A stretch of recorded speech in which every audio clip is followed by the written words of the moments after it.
Salut à tous, j'espère que vous allez bien, moi ça va nickel. J'ai vu que la dernière vidéo vous a beaucoup plu, il y a eu de super retours, ça fait vraiment plaisir, donc merci beaucoup. Bon, les deux dernières vidéos, on était sur des sujets plutôt macabres, entre affaires de meurtre et threads d'horreur. Donc aujourd'hui, on va se détendre un peu, on va détendre l'atmosphère, et pour ça, je vais vous raconter l'histoire insolite de Victor Lustig, plus connu comme étant l'homme qui a vendu la Tour Eiffel.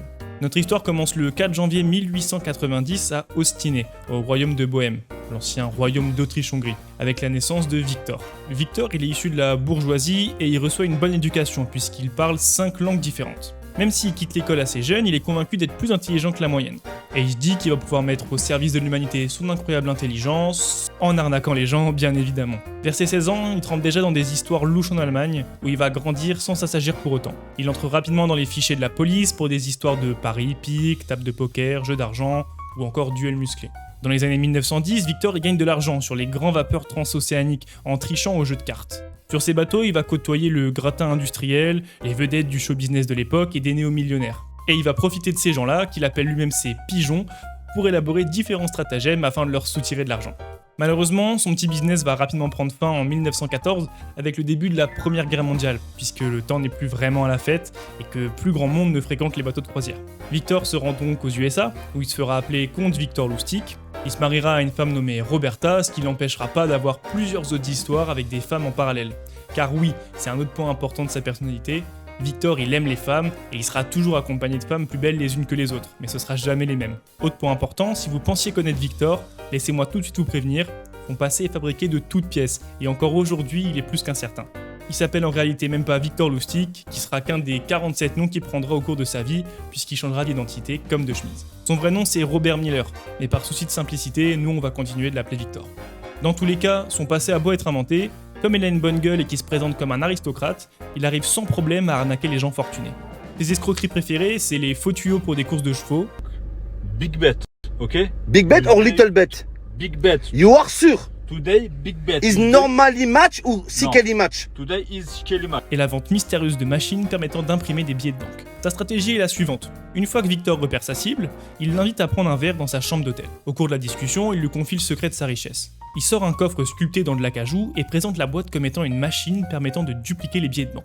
Sous les yeux émerveillés de son interlocuteur, Victor insère un billet de 100 $ dans la machine et resserre à bord à son invité, en lui expliquant qu'il va falloir 6 heures pour que la machine puisse réaliser une copie parfaite. 6 heures plus tard, incroyable, un billet parfait sort de l'autre côté de la machine. Évidemment, vous vous en doutez, aucune machine n'est capable de cet exploit et il s'agit là que d'un tour de passe-passe. En tout cas, Victor, en bon vendeur, lui explique que si son interlocuteur lui achète la machine maintenant, il est prêt à lui faire une super remise exceptionnelle. Mais en gros, tout ce pack-là, tous ces produits, 43 € pour tout ça. Et il lui cède la machine à un prix astronomique. L'heureux nouveau propriétaire de la machine va vite déchanter lorsqu'il va s'apercevoir que la machine est juste paramétrée pour évacuer toutes les 6 heures un nouveau billet qui est déjà dissimulé à l'intérieur. Victor y met toujours 2 billets dedans au moment de vendre sa machine, ce qui lui donne une demi-journée pour pouvoir s'enfuir avant que la supercherie ne soit découverte. Ah, Paris. Dans les années 1920, après la fin de la guerre, Paris est en plein boom économique. C'est les années folles, les années du cabaret et de l'explosion du jazz. Victor, en tant que bon égocentrique, va donc venir ici dépenser tout son argent gagné frauduleusement de l'autre côté de l'Atlantique afin de vivre la meilleure expérience possible à Paris et évidemment aussi afin d'impressionner chaque femme qu'il va rencontrer. Problème, Victor n'avait pas anticipé que le coût de la vie dans la ville lumière était aussi élevé et il va assez vite se retrouver ruiné. On est donc en 1925 et Victor fait les 100 pas dans sa luxueuse chambre d'hôtel à l'hôtel Crillon lorsqu'il se met à lire le journal du jour. Victor vient de tomber sur un article qui sera à l'origine de sa plus grande escroquerie. Il tombe sur un article parlant des difficultés de l'État à entretenir la Tour Eiffel. Alors petit point histoire, pour rappel, la Tour Eiffel elle est construite en 1889 pour l'exposition universelle et elle devait être originalement détruite en 1909. À la base, la Tour Eiffel n'est rien de plus qu'une gigantesque œuvre temporaire et c'est uniquement son utilité dans le domaine scientifique, notamment concernant la météorologie, l'aérodynamique, la radio ou la télévision, qui l'a sauvée. Tout ça pour expliquer que si le gouvernement a du mal à entretenir la Tour Eiffel, c'est parce qu'à l'origine elle n'a pas été conçue pour durer aussi longtemps et qu'elle a besoin d'être rénovée.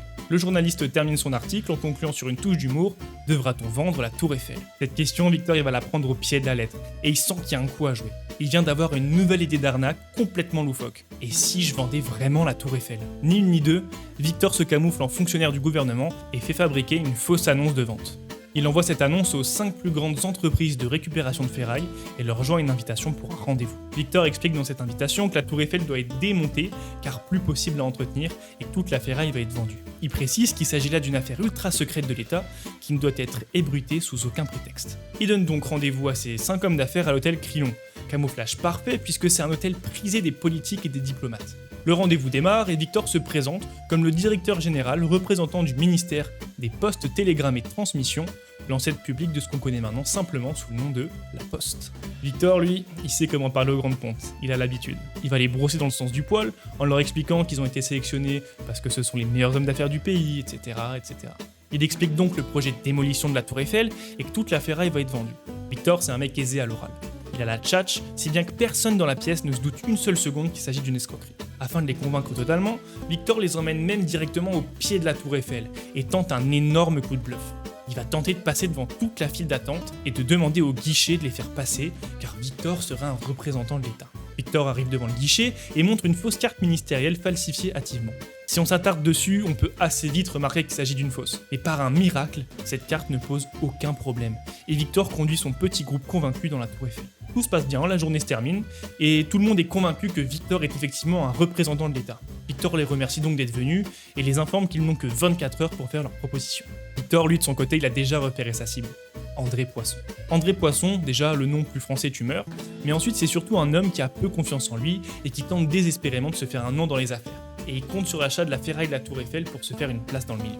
Quand il en parle à sa femme, cette dernière est méfiante, et André Poisson commence à douter. Quand il en parle à Victor, ce dernier va immédiatement lui proposer une deuxième rencontre. Mais cette fois-ci en face à face, et il va changer de tactique. Il explique à André Poisson. Vous savez, les fins de mois sont difficiles. Je dirais pas non s'il y avait un moyen d'arrondir mes fins de mois, si vous voyez ce que je veux dire. À cette époque, les fonctionnaires corrompus, c'est assez courant. Et André Poisson, il est bien évidemment au courant de ça. Paris risqué de la part de Victor, mais André Poisson mord à l'hameçon. Et il est convaincu qu'il a en face de lui un véritable employé de l'État et que la vente est authentique. Victor empoche donc la somme de 100 000 francs. À l'instant où l'affaire est conclue, Victor et son acolyte de l'époque, Dan Collins, se réfugient à Vienne et André Poisson comprend immédiatement qu'il vient de se faire arnaquer. Et contrairement à ce que Victor avait prévu, aucun journal ne parle de l'arnaque.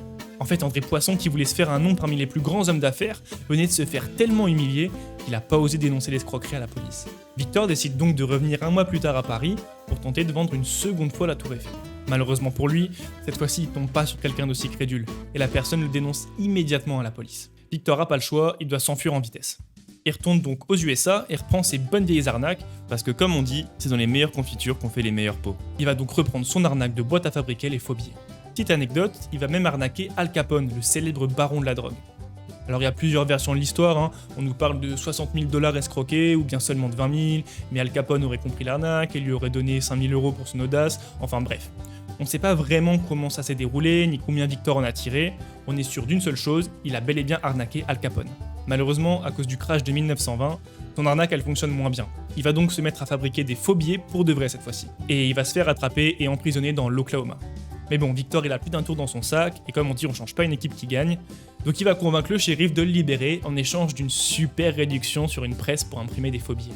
Il est donc libéré, et le shérif réalise un peu trop tard qu'il s'est fait duper. Sauf que le shérif c'est un haineux de zinzin, et il va poursuivre Victor jusqu'à Chicago. Pour que vous réalisiez, ça c'est l'état d'Oklahoma, et ça c'est Chicago. Ça représente à peu près 1300 km, c'est-à-dire un peu plus qu'un trajet Lille-Barcelone. Quand il est retrouvé, Victor s'excuse et se rend pour aller en prison. Attendez, vous y avez cru? Vous avez écouté l'histoire depuis le début?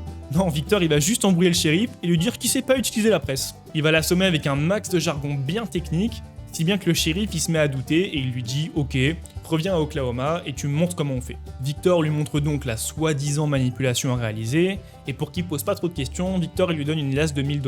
Et bah vous savez quoi, il l'a bien douillé jusqu'au bout, parce que non seulement la manipulation était fausse, mais en plus l'entièreté des billets de la liasse, bah c'est des faux billets, et peu de temps après, le shérif se fera même arrêter.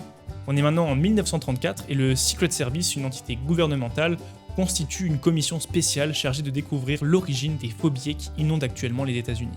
On soupçonne un pharmacien, un certain William Watts, qui pendant la Prohibition avait falsifié des étiquettes pour vendre du whisky. Malheureusement, on ne sait pas où se trouve ce fameux William Watts, mais on connaît son agent de liaison, et c'est Victor Lustig. Et malheureusement, ce qui causera sa perte, c'est son amour des femmes. Victor sera repéré en train de flamber son argent pour impressionner des filles en payant avec de faux billets. Il sera donc arrêté, et il tentera de convaincre la police en disant qu'il avait entendu dire que William faisait des planches à billets, mais que lui il avait rien à voir dans l'histoire. Malheureusement pour lui, il avait sur lui une clé pour une consigne automatique. C'est en gros un genre de casier dans lequel on va retrouver 51 000 $ de faux billets et des clichés compromettants. Lustig est donc accusé et emprisonné à New York, et à la veille de son procès, il s'évade. Bah oui, on parle toujours de Victor. Hein. Il va s'enfuir en faisant une corde avec les draps de son lit, et quand les passants vont le regarder bizarrement dans la rue, il se fera juste passer pour un laveur de vitres avant de s'enfuir dans la nature. Malheureusement pour lui, sa cavale durera pas très longtemps puisqu'il sera arrêté 27 jours plus tard à Pittsburgh. Le 5 décembre 1935 a lieu son procès, où Victor sera condamné à 15 ans de détention et expédié à Alcatraz, la légendaire prison dont on ne s'échappe pas. On raconte que dans la cellule à côté de la sienne se trouvait une bonne vieille connaissance à lui, le fameux Al Capone, qu'il avait pour rappel escroqué quelques années auparavant. On raconte aussi que Al Capone aurait assuré lui-même sa protection en prison, et que Victor aurait affiché dans sa cellule une carte postale de la Tour Eiffel avec marqué « Vendu 100 000 francs ». L'histoire se termine donc le 9 mars 1947, quand Victor contractera une pneumonie et décédera 2 jours plus tard au centre médical pour prisonniers fédéraux des États-Unis. Voilà qui conclut donc notre histoire. L'histoire d'un mégalomane, génie de l'arnaque et de l'improvisation, qui a réussi l'exploit de vendre la Tour Eiffel. J'espère que cette vidéo vous a plu. Si c'est le cas, n'hésitez pas à mettre un petit like et à vous abonner pour soutenir mon travail. Encore une fois, merci pour tous vos super retours, ça fait vraiment plaisir. Vous retrouverez toutes mes sources en description et moi je vous souhaite une super journée. Allez, bisous l'équipe.